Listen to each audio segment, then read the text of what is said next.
अब हम संधि की परिभाषा देखते हैं। संधि कहते किसे हैं? संधि का अर्थ है मेल या जोड़, अर्थात दो वर्णों के मेल से होने वाले विकार या परिवर्तन को संधि कहते हैं। दो वर्ण कौन से हुए? हमारे पास दो शब्द हैं।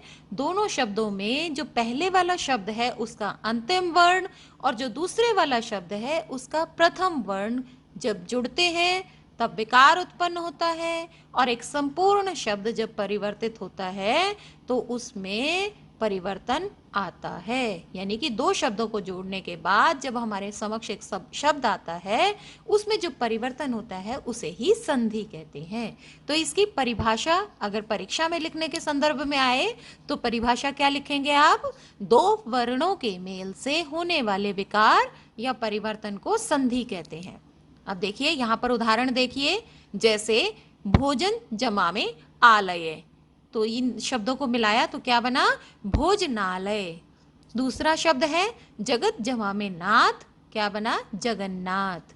एक और उदाहरण है नी जमा में धन, निर्धन। आगे हम नियमों के आधार पर देखेंगे कि ये जो परिवर्तन हुआ कैसे हुआ। ये सिर्फ आपको एक उदाहरण दिए हैं कि संधि होती क्या है। पीछे हमने संधि की परिभाषा देखी। अब हम जानते हैं कि संधि विच्छेद क्या होता है। संधि का अर्थ तो होता है मेल या जोड़, लेकिन विच्छेद का अर्थ होता है अलग करना। संधि के नियमों द्वारा वर्णों को फिर उनकी पहली अवस्था में ले आने की प्रक्रिया को संधि विच्छेद कहते हैं। जैसे हमारे सामने एक शब्द है भानुदय, अब हम इसको अलग अलग करेंगे। जैसे भानु जमा में उदय, तो हमने ये जो किया ना भानु जमा में उदय, ये हुआ हमारा संधि विच्छेद। और हमारे समक्ष यदि मान लीजिए कि कोई शब्द दिया जाए, जैसे गण जमा में ईश दिया जाए और उसको हम बनाते हैं गणेश, तो होता है वो संधि। लेकिन यहाँ पर गणेश शब्द दिया है और हमें उसे पहले वाली अवस्था में लाना है। उन वर्णों को संधि के नियमों द्वारा उन वर्णों को पहली अवस्था में लेकर आएंगे, जैसे गण जमा में ईश, तो ये हुआ संधि विच्छेद। तो समझ आया ना कि संधि किसे कहते हैं? संधि का अर्थ होता है मेल करना और विच्छेद का अर्थ होता है शब्दों को अलग अलग करना। अब यहां पर देखिए दो एक जैसे शब्द हमारे सामने आते हैं, संधि और संयोग। उनमें अंतर क्या है? संधि और संयोग दोनों स्थितियों में स्वर और व्यंजन में मेल होता है। अब विचारणीय बिंदु यह है कि संयोग में अक्षर केवल मिल जाते हैं, उसमें परिवर्तन नहीं होता है, लेकिन संधि में नियम के अनुसार परिवर्तन किया जाता है। यहाँ पर उदाहरण देखिए, जैसे पशु जमा में ता, क्या बना? पशुता। हमने ये दो शब्द थे और उन दोनों शब्दों को का मिलान करके हमने एक शब्द नया शब्द बना दिया है पशुता। जैसे पीला जमा में पन, पीलापन। कहीं भी किसी भी मात्रा में कोई परिवर्तन नहीं हो रहा है, तो हमने जब दो शब्दों को जोड़ा तो वो हुआ संयोग। अब देखिए संधि में क्या हुआ, जैसे राम जमा में अवतार, क्या बन गया? रामावतार। वो नियमों को ध्यान में रखते हुए संधि में परिवर्तन हुआ है। जैसे सूर्य जमा में उदय, सूर्योदय। तो अगर इस प्रकार से जब परिवर्तन होता है तो उसे संधि कहते हैं। और दो शब्द अगर आपस में जोड़ दिए जाएं बिना किसी परिवर्तन के तो वो हुआ संयोग, अर्थात शब्दों को जोड़ना। संधि के कुल 3 भेद हैं। नंबर 1 स्वर संधि, नंबर 2 व्यंजन संधि और नंबर 3 विसर्ग संधि। जब स्वर का स्वर से मेल हो, स्वर वर्ण दोनों तरफ हो, अर्थात शब्द के अंत में और दूसरे शब्द के प्रारंभ में दोनों तरफ स्वर हो तो स्वर संधि। व्यंजन का स्वर या व्यंजन से मेल हो तो व्यंजन संधि, और विसर्ग का स्वर या व्यंजन से मेल हो तो विसर्ग संधि कहलाता है। अब हम जानेंगे कि स्वर संधि किसे कहते हैं। पहले परिभाषा सुनिए ध्यान से। दो स्वरों के परस्पर मेल से उत्पन्न विकार अथवा परिवर्तन को स्वर संधि कहते हैं। अर्थात दो शब्द हैं हमारे पास, संधि विच्छेद के समय दोनों शब्दों के प्रथम शब्द के अंतिम वर्ण भी स्वर हो और दूसरे शब्द का प्रथम वर्ण भी स्वर हो, दोनों तरफ स्वर हो तो वो स्वर संधि कहलाता है। इसके उदाहरण देखिए, जैसे विद्या जमा में आलय, विद्यालय। रमा जमा में ईश, रमेश। एक जमा में एक, एक। अति जमा में अंत, शब्द बना अत्यंत। और पो जमा में अन, इसका शब्द बना पवन। तो हमने यहाँ पर देखा कि दोनों शब्दों में जैसे प्रथम शब्द के अंतिम वर्ण भी स्वर है और दूसरे शब्द का प्रथम वर्ण स्वर है। हमने संधि के भेद जाने, स्वर संधि, व्यंजन संधि और विसर्ग संधि। तो यहाँ पर प्रमुख रूप से स्वर संधि के ही भेद हैं, बाकी व्यंजन और विसर्ग संधि में नियम निर्धारित किए गए हैं। तो स्वर संधि के भेद जानते हैं हम। स्वर संधि में पहला भेद है दीर्घ संधि, दूसरा गुण संधि, तीसरा वृद्धि संधि, चौथा यण संधि और पांचवा अयादि संधि। यहाँ पर आप देखिए कि स्वरों को लिखने का एक क्रम, निश्चित क्रम में स्वर लिखे गए हैं कि जिस पंक्ति में जिन स्वरों को निर्धारित किया गया आप उसे ध्यानपूर्वक देखिए, क्योंकि ये हमने एक चार्ट बनाया है और इसी के आधार पर हमें स्वरों के भेद याद करने में आसानी होगी। आगे मैं आपको नियम बताती जाऊंगी तो आपको समझ में आएगा। अभी आप ये ध्यान रखिए कि जिस प्रकार से मैंने चार्ट बनाया है, जिस क्रम में जिन वर्णों को रखा है, आप उसे ध्यान में रखिए। अब यहाँ पर संधि का पहला भेद है दीर्घ संधि, उसके बारे में समझेंगे हम, उसके नियम जानेंगे। सबसे पहले परिभाषा देखते हैं दीर्घ संधि की। जब ह्रस्व या दीर्घ अ, ई और उ के बाद समान ह्रस्व या दीर्घ स्वर आ जाए तो दोनों के स्थान पर दीर्घ स्वर, इन्हीं का ही दीर्घ स्वर आ, ई और उ होता है। नीचे देखिए आप, अ और अ मिलेगा तो आ हुआ, अर्थात हमने बोला था ना कि ह्रस्व या दीर्घ कोई भी आ जाए और उसके समान ह्रस्व या दीर्घ आ जाए तो दोनों को मिलाकर दीर्घ हुआ, यानी कि अ और अ ह्रस्व स्वर है तो दोनों को मिलाकर दीर्घ स्वर हो गया आ।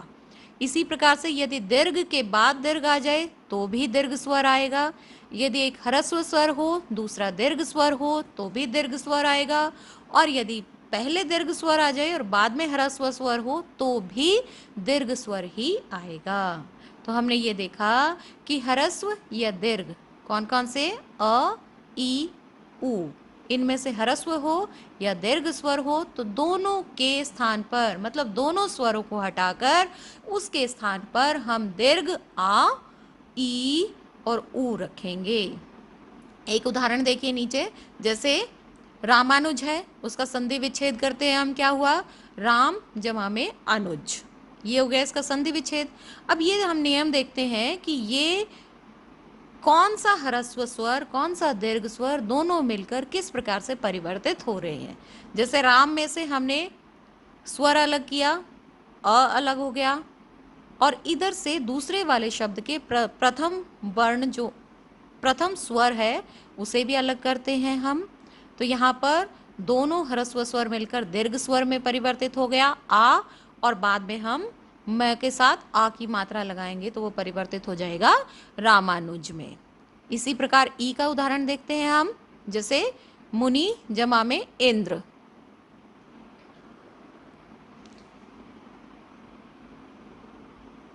ई का उदाहरण है मुनि जमा में इंद्र बन गया मुनिंद्र। यहाँ पर देखिए मुनि में भी है क्या है, ह्रस्व स्वर है, और इंद्र में क्या है, वो भी ह्रस्व स्वर है, लेकिन दोनों मिलकर क्या बन गए, दीर्घ स्वर। जैसे नय में दीर्घ स्वर की मात्रा आ गई है। तो यहाँ पर देखिए जब हम नय में से ई स्वर हमने अलग किया और इधर से दूसरे शब्द के प्रथम वर्ण जो इंद्र है उसमें से ई स्वर अलग करते हैं तो दोनों ह्रस्व स्वर मिलकर दीर्घ स्वर में परिवर्तित हो जाते हैं।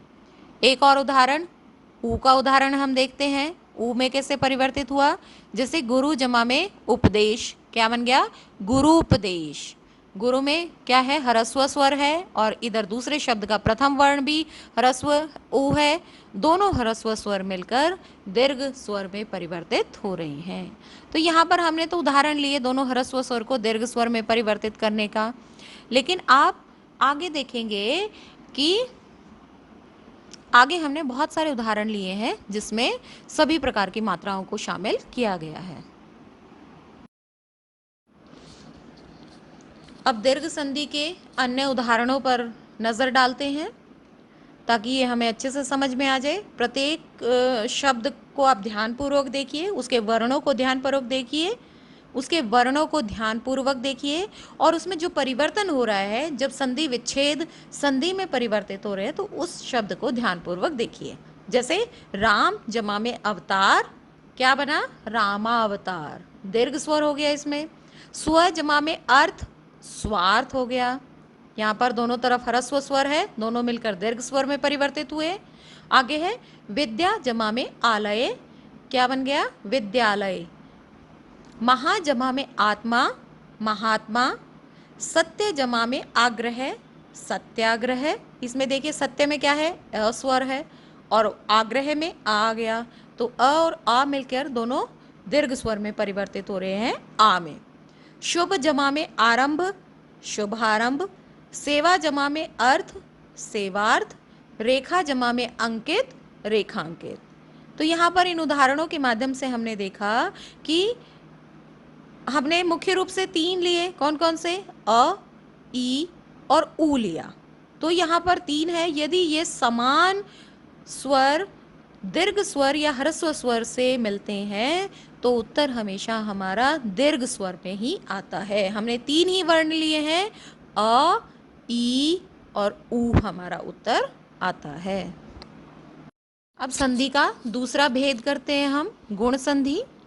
गुण संधि में 3 मुख्य रूप से नियम है। क्या है? नियम नंबर 1 है कि यदि अ और आ के बाद ई या ई आए तो दोनों के स्थान पर ए हो जाता है। जैसे एक उदाहरण हमने देखा, स्व जमा में इच्छा, क्या हुआ? स्वेच्छा। तो इसका हम अगर अलग अलग इसको अलग अलग वर्णों में बांट कर देखते हैं तो क्या होगा?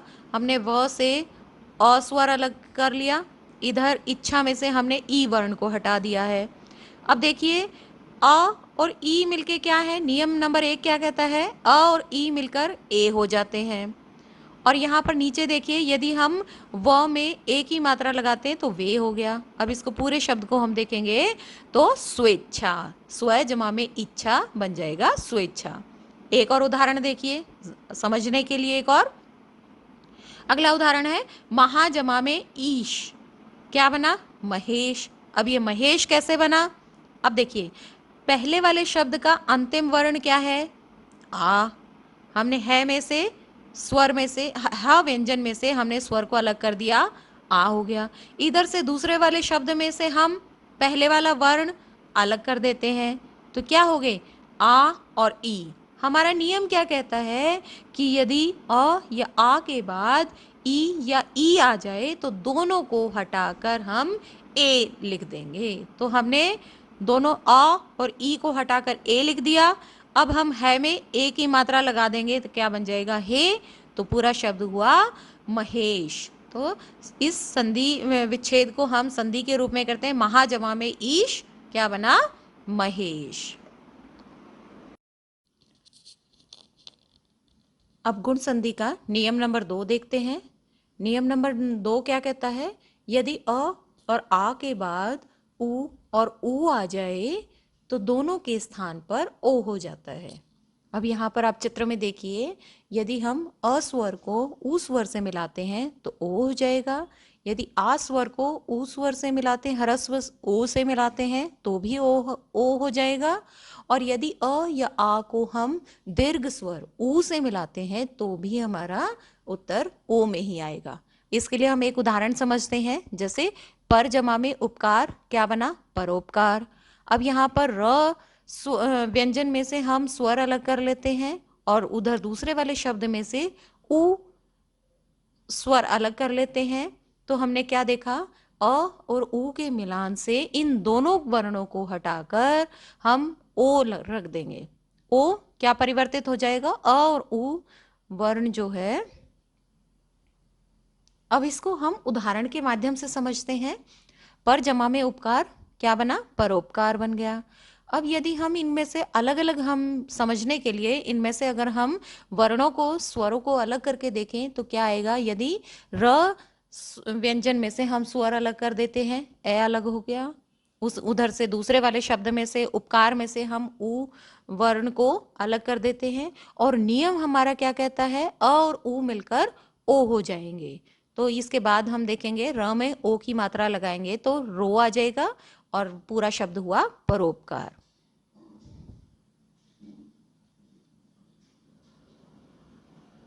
एक और उदाहरण के माध्यम से समझने का प्रयास करते हैं। जैसे महा जमा में उत्सव, क्या बना? महोत्सव। अब ये महोत्सव कैसे बना? हमने ह वर्ण में से आ स्वर अलग कर दिया और दूसरे शब्द का प्रथम वर्ण क्या है? उ। हमने आ और उ इन दोनों के स्थान पर ओ को रख लिया है और हम यदि ह में ओ की मात्रा लगाएंगे बनेगा हो और पूरा शब्द बना महोत्सव। गुण संधि का तीसरा नियम समझते हैं हम। तीसरा नियम क्या कहता है? यदि अ और आ के बाद री आ जाए तो दोनों के स्थान पे अर हो जाता है। यहाँ पे अर देखिए, र जो है हलंत है और जो हलंत वाला र है अर्ध रूप में है और जो अर्ध र होता है वो शीर्षस्थ जाता है। इस चीज़ का विशेष ध्यान रखना। तो इसमें उदाहरण के माध्यम से हम समझते हैं। जैसे राज जमा में ऋषि, क्या हुआ? राजर्षि।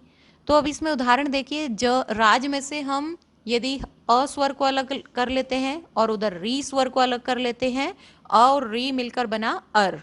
तो यहाँ पर जब हम पूरा शब्द देखते हैं तो राजर्षि जब शब्द लिखते हैं तो ज के साथ अ मिलकर ज को पूर्ण रूप दे देता है और इधर र हुआ वो शीर्षस्थ चला जाएगा।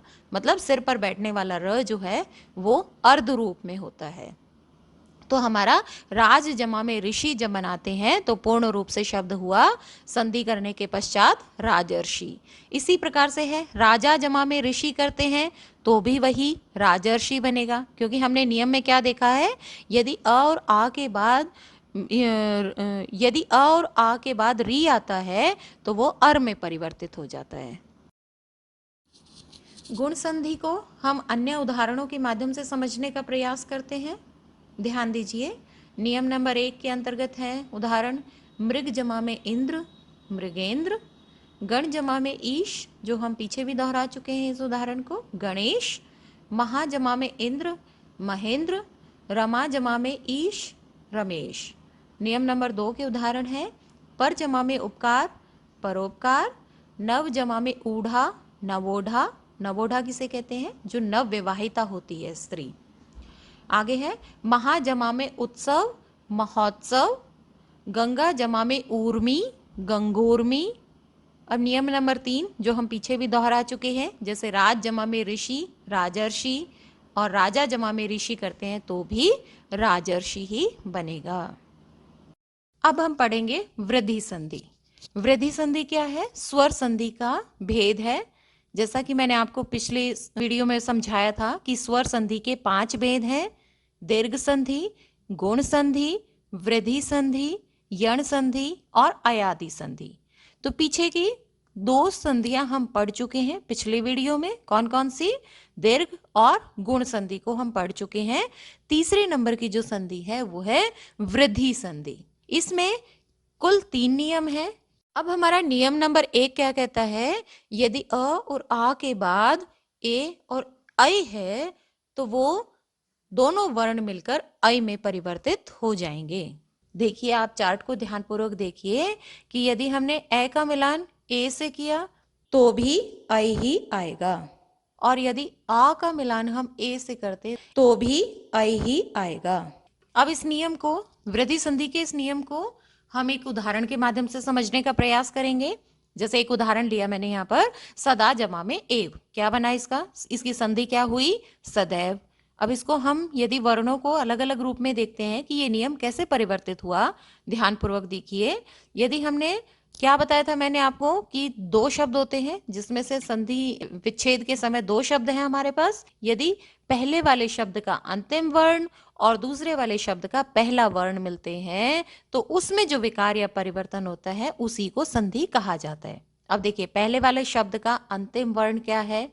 द में आ का है तो आ वर्ण हुआ, और दूसरे वाले शब्द का प्रथम वर्ण क्या है? ए। अब ये नियम क्या कहता है हमारा कि यदि हम इन दोनों को मिलाते हैं आ और ए से, इन दोनों के स्थान पर ऐ हो जाता है।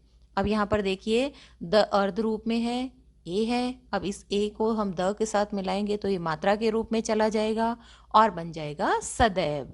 सदैव संधि विच्छेद क्या होगा, सदा जमा में एव। अब एक और उदाहरण देखो, दूसरी तरफ परम जमा में ऐश्वर्य, क्या बना, इसकी संधि क्या हुई, परमेश्वर्य। ये इसी प्रकार से बना, हमने प्रथम शब्द का अंतिम वर्ण अलग किया और दूसरे शब्द का प्रथम वर्ण हमने अलग किया, दोनों को मिलाया हमने, इन दोनों को हटाकर उसके स्थान पर हमने ए रख दिया है, तो संधि विच्छेद बना परम जमा में ऐश्वर्य और इसकी संधि हुई परमेश्वर्य। चार्ट दिखाया था जिसको वर्णों को लिखने का एक क्रम निर्धारित बताया था आपको। तो जो ऊपर वाले वर्ण है ए और आ के साथ जो ऊपर वाले वर्ण थे वो तो हमारे आगे दीर्घ और गुण संधि में, और जो नीचे वाले जो वर्ण है चार्ट के अनुसार वो आ जाएंगे वृद्धि संधि में। तो हमने ए और आ के साथ हमने नीचे वाले वर्ण लिए हैं इस संधि में। नियम नंबर 1 में हमारा क्या हुआ, यदि ए और आ के बाद ए और ए आ जाता है तो वो ए में परिवर्तित हो जाता है। अब नियम नंबर 2 हमारा क्या कहता है, यदि अ और आ के बाद ओ और औ आ जाता है तो वो औ में ही परिवर्तित हो जाता है। इसको उदाहरण के माध्यम से समझिए, जैसे वन जमा में औषधि, तो क्या बना, इसकी संधि क्या हुई, वनौषधि। अब इसको हम अलग अलग रूप में समझेंगे, जैसा हम पीछे भी करते आए हैं, वही पहले वाले शब्द का अंतिम वर्ण और दूसरे वाले शब्द का प्रथम वर्ण, हमने इनको अलग अलग कर लिया, अ और ओ आ गया हमारा। तो अब हम इन दोनों को अलग करते हैं, अ और औ को, तो उत्तर आया हमारा औ। तो वन जमा में औषधि, संधि हुई हमारी वनौषधि। इधर दूसरी तरफ देखिए आप, परम जमा में ओजस्वी। अब इधर दूसरी तरफ देखिए, हमारा है परम जमा में ओजस्वी, परम ओजस्वी, परमोजस्वी। तो इसमें इसी प्रकार से हमने वर्णों को अलग किया, दोनों को मिलाया और उन दोनों वर्णों के स्थान पर हमने, जो हमारा नियम कहता है, ए और ओ के स्थान पर औ आ गया। तो इस प्रकार से हमने इस नियम में देखा, अ और आ के बाद यदि ओ और औ का किसी भी स्वर से मेल होता है तो उत्तर हमेशा हमारा औ ही आएगा। अब वृद्धि संधि के कुछ अन्य उदाहरण देखिए, एक जमा में एक, एक, तथा जमा में एव, तथैव, मत जमा में एक, मतक्य, महा जमा में ऐश्वर्य, क्या बना, महेश्वर्य, दंत जमा में ओष्ठय, दंतोष्ठय। तो यहाँ पर आप उदाहरण में देखिए, त के बाद क्या है, अह और ओ का मेल से औ में परिवर्तित हो रही हैं। जैसे महा जमा में ओजस्वी, महोजस्वी, है के साथ क्या है, आ, और दूसरी तरफ दूसरे शब्द का प्रथम वर्ण क्या है, ओ, तो बना औ में परिवर्तित हो गए। परम जमा में औषध, परमौषध, महा जमा में औषध, क्या बना, महौषध। तो आपने देखा ना कि ये नियम किस प्रकार से परिवर्तित हो रहे हैं। अब हम स्वर संधि का चौथा भेद यण संधि समझते हैं।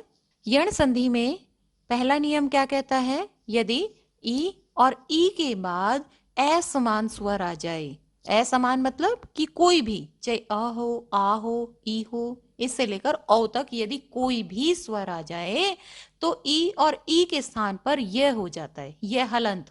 ध्यान रखना इस चीज का, यह भी अर्ध रूप में आता है कि हम क्या करेंगे कि यदि ई और ई के बाद कोई भी स्वर आ जाता है तो हम ई और ई के स्थान पर यह रखेंगे और जब दाहिनी तरफ जो भी स्वर आता है हमारा उसकी हम मात्रा लगाएंगे, उस स्वर को हम सिर्फ और सिर्फ मात्रा के रूप में लगाएंगे।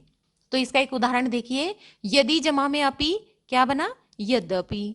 तो अब यहाँ पर हम देखते हैं नियम क्या कहता है कि हमने पहले वाले शब्द का अंतिम वर्ण जो है ई अलग कर दिया है और उधर से दूसरे वाले स्वर को हमने अलग कर दिया है अ।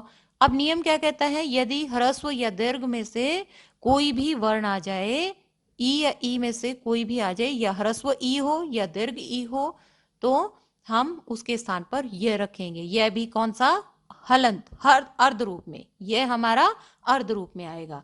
अब आगे देखिए, हमने ई के स्थान पर यह रख दिया है और अब द में यह, द के बाद क्या आया, य के साथ हम अ मिला देंगे तो यह क्या हो गया, पूरा हो गया। तो जो पूर्ण रूप बना द अर्ध रूप में रहा और य के साथ हमने अ मिलाया, यह पूर्ण रूप में हो गया है, तो पूरा शब्द बना यद्यपि। आगे देखिए, एक और उदाहरण है सखी जमा में आगमन। क्या बना ये शब्द? सख्यागमन। कैसे बना? तो हमने सखी में से ई स्वर को अलग कर दिया और उधर दूसरे शब्द में से आ स्वर को अलग कर दिया। अब नियम क्या बताया था मैंने ऊपर?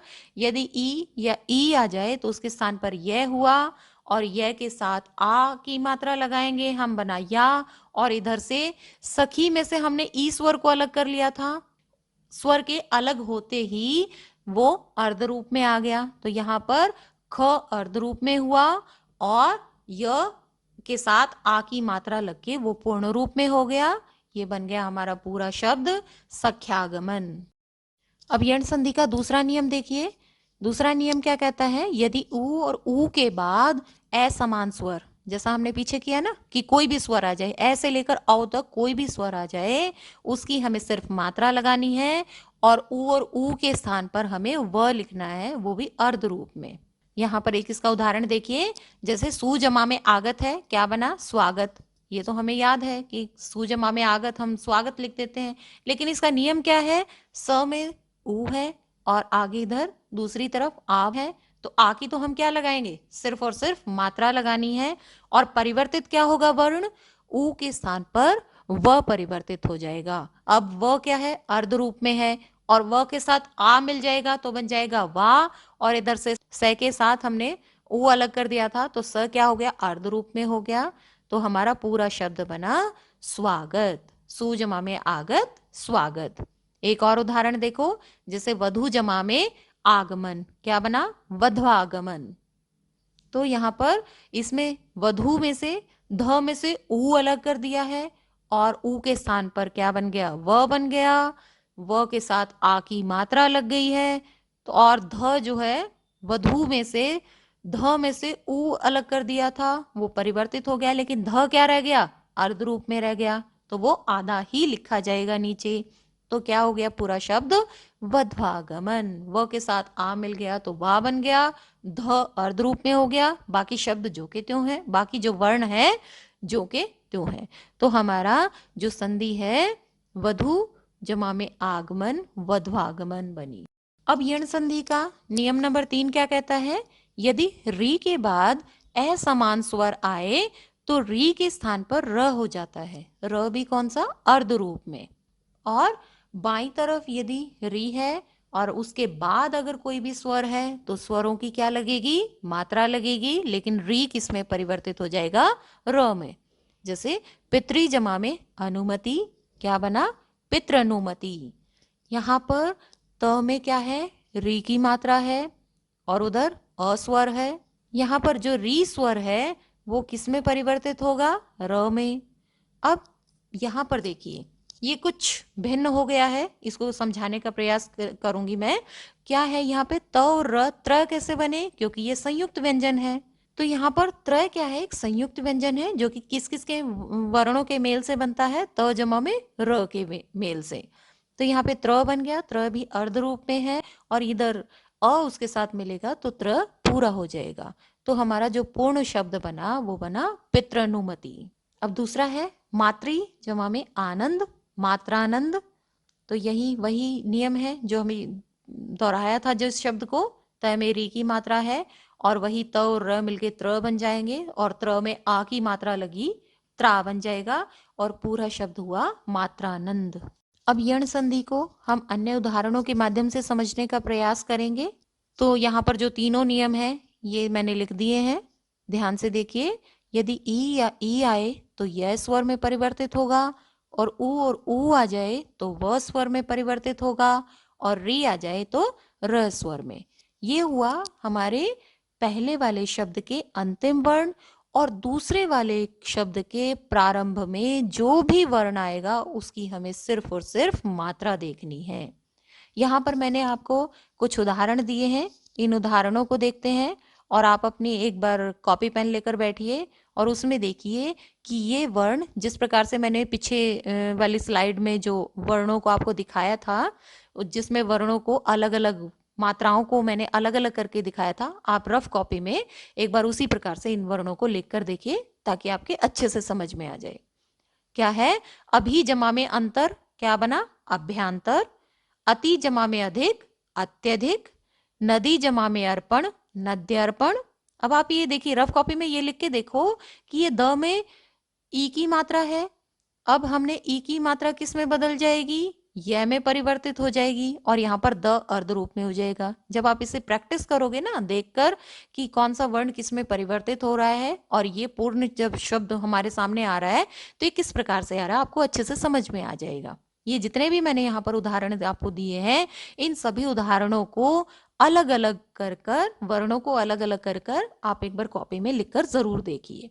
देवी जमा में अलंकार, देव्यलंकार, वी जमा में आप्त, व्याप्त, अति जमा में आचार, अत्याचार, देवी जमा में आगमन, देव्यागमन, अति जमा में उत्तम, अत्युत्तम, नी जमा में ऊन, न्यून, प्रति जमा में एक, प्रत्येक, अनु जमा में अय, अन्वय, अनु जमा में एषणा, अन्वेषणा, मातृ जमा में आज्ञा, मात्राज्ञा। अब यहाँ पर देखिए त में री की मात्रा है तो ये वाला उदाहरण मैं पीछे भी दे चुकी हूँ। मुझे आशा है कि आप सब ये उन उदाहरणों को लिखकर एक बार रफ कॉपी में जरूर देखेंगे, तब आप ये जानेंगे कि कौन सा नियम किस प्रकार से परिवर्तित हो रहा है। अब हम करेंगे स्वर संधि का 5वां और अंतिम भेद, अयादि संधि। अयादि संधि में क्या है कि यदि ए और ऐ के बाद कोई भी स्वर आ जाए तो वो ए के स्थान पर ऐ और ऐ के स्थान पर आय हो जाता है। आप नीचे देखिए उदाहरण में जो मैंने ए के नीचे एरो लगाया हुआ है, ऐ में परिवर्तित हुआ, यह भी अर्ध रूप में, और एक आय में परिवर्तित हुआ। अब इनको हम उदाहरण के माध्यम से समझने का प्रयास करेंगे। जब पहले हम ए लेते हैं, ए की मात्रा क्या होती है, शीर्षस्थ रेखा के ऊपर एक मात्रा, और अ की मात्रा क्या होती है, शीर्षस्थ रेखा पर 2 मात्राएं। तो अब देखिए नयन है, इसका संधि विच्छेद किया हमने, क्या बना, ने जमा में अन। अब नियम क्या कहता है, हमने ने में से स्वर को अलग कर लिया है, ए अलग कर लिया। नियम क्या बोला कि ए के स्थान पर क्या बनेगा, आई लगेगा, और दूसरी तरफ जो हमारा स्वर आ रहा है उसका क्या बताया था मैंने आपको, स्वरों की मात्राएं लगेंगी, उसमें कोई परिवर्तन नहीं हो रहा है। यहाँ पर जो परिवर्तन हो रहा है वो हमारे पहले वाले शब्द के अंतिम वर्ण में परिवर्तन हो रहा है, और दूसरे वाले शब्द का जो प्रथम वर्ण है उसमें सिर्फ और सिर्फ हमें मात्रा लेनी है वहां की। तो ने के बाद हमने ने में से ए अलग किया, ए से अय बना।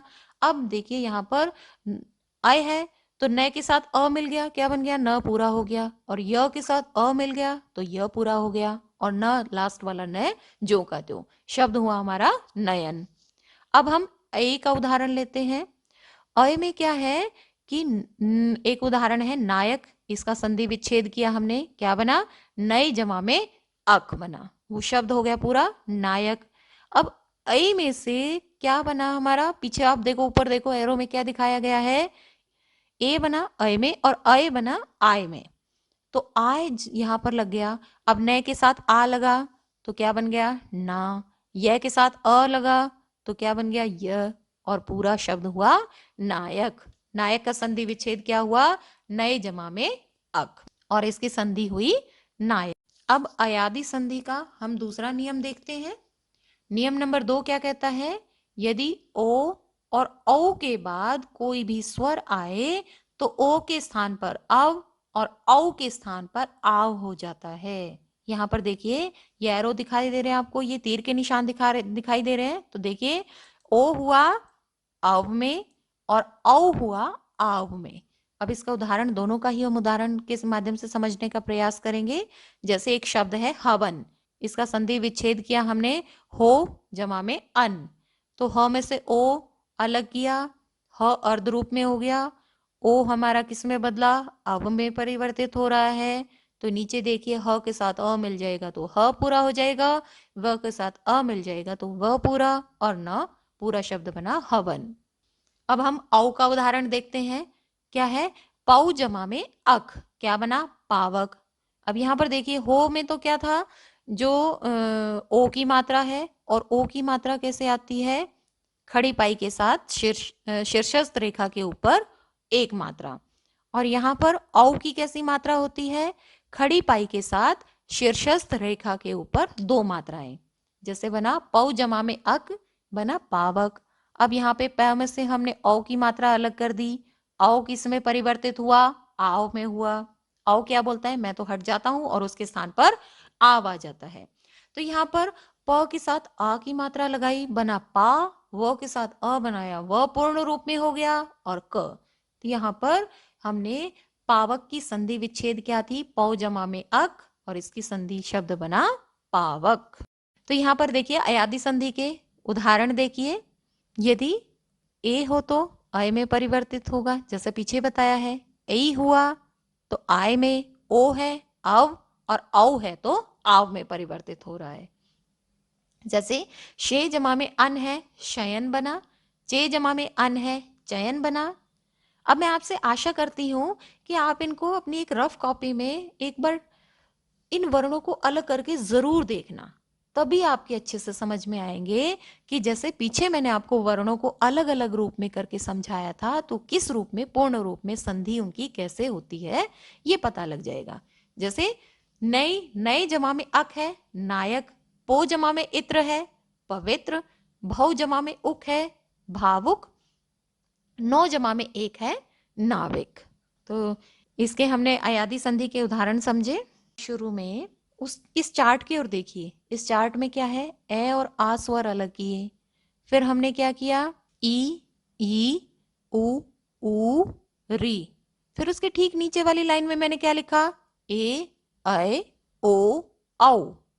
अब आप ये चीज देखो कि दीर्घ संधि में जो संधि का एक भाग है, दीर्घ संधि में हमने 3 परिवार लिए थे।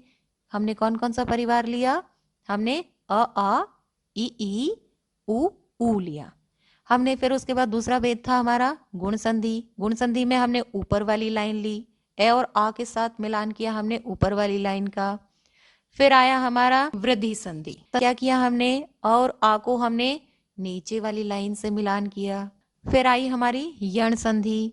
यण संधि में क्या हुआ? हमने फिर से ऊपर वाली लाइन को लिया, लेकिन इसकी अब की बार हमने क्या हुआ? अ और आ को छोड़ दिया, ऊपर वाली लाइन के वर्ण लिए हमने। फिर हमारा आता है स्वर संधि का 5वां भेद। कौन सा भेद है? अयादी संधि। अयादी संधि में हमने क्या लिया? अ और आ को फिर से छोड़ दिया, और हमने क्या ले लिया? नीचे वाले वर्ण ले लिए। समझ में आया ना? ये चार्ट मैंने आपको किस लिए बताया था? ताकि आपको संधि के 5 भेद आराम से याद हो जाए, कि हमारे सारे नियम एक दूसरे में मिले ना, ताकि हमें ये याद रहे कि ऊपर वाली लाइन में कौन कौन से वर्ण हैं, वो हमें कौन सी संधि में लेने हैं, नीचे वाली लाइन में कौन से वर्ण हैं, और हमें कौन कौन से वर्ण कौन सी संधि में मिश्रित करने हैं। आशा है संधि आपको अच्छे से समझ में आ गई होगी। धन्यवाद।